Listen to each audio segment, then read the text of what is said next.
Marriage fraud यानी कि शादी का सबसे बड़ा फ्रॉड। शादी का फ्रॉड दोस्तों कैसे होता है?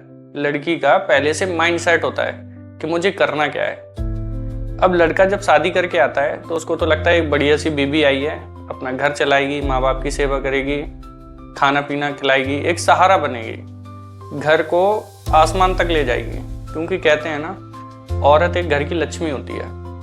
और आज की डेट में मतलब कह सकते हैं आप, ज़्यादातर परसेंटेज तो मुझे आइडिया नहीं है क्योंकि मेरे पास ऐसा कोई डेटा नहीं है, लेकिन कई घर है ना आज की डेट में ना उजड़ते जाता है। लव मैरिज भी हो सकती है, अरेंज मैरिज भी हो सकती है। और मैंने ऐसे ऐसे केस भी देखे हैं कि लव मैरिज में भी घर टूटते हैं, यानी कि डाइवोर्स यानी कि तलाक होते हैं। उसका कारण होता है, उसका कारण उसके जिम्मेदार है ना दो लोग होते हैं। एक तो सबसे बड़ी जिम्मेदारी उसमें होती है लड़की की, और दूसरी होती है उसके माँ बाप की।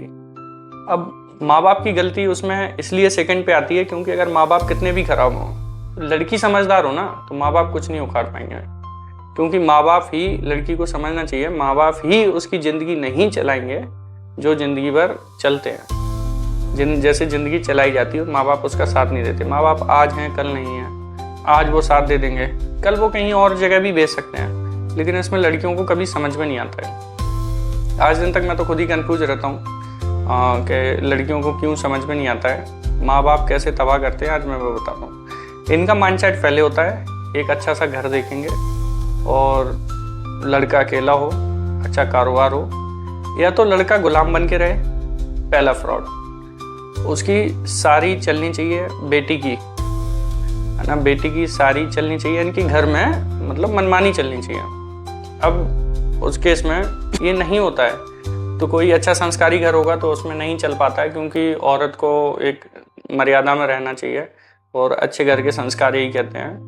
और बाकी उनकी जो माएँ होती है ना, फिर अपने घर बुला के बेइज्जती करना चाहेंगे। अगर आप बेइज्जती नहीं करवाओगे तो वो आपको कोर्ट केस, समाज में बदनामी, कई प्रकार के आरोप लगाएंगे।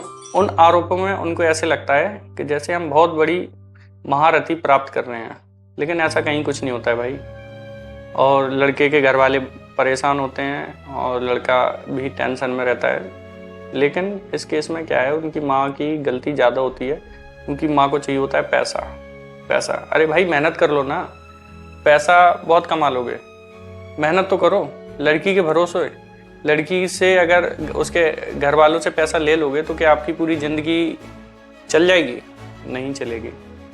तो इस केस में कि मैं मतलब सेकंड पे ज़्यादा जिम्मेदार होती हैं। फर्स्ट पे इसलिए बोल रहा हूँ क्योंकि लड़कियों की जिम्मेदारी इसलिए ज़्यादा होती है। माँ कितनी भी ख़राब हो, उसके पिताजी कितने भी ख़राब हो, लेकिन लड़की समझदार है ना तो अपना घर बना लेगी। लेकिन माँ बाप को क्या लगता है, जैसा हम कहेंगे वैसा ही होगा। वो लड़की उन बातों को मानती है और अपनी ज़िंदगी ख़राब करती चली जाती है। कोर्ट कचहरी केस, एक दिन ऐसा आता है डाइवोर्स हो जाता है और पैसा तो आता जाता रहता है। अगर वो फंसा है तो वो पैसा भी देगा, जितना मांगोगे उतना दे देगा, सब तरीके से तैयार हो जाएगा। लेकिन वो जो पूरी ज़िंदगी भर चलने वाला नहीं है भाई, पूरी ज़िंदगी भर नहीं चलता है। और इस तरीके से लोग है ना फ्रॉड करते हैं।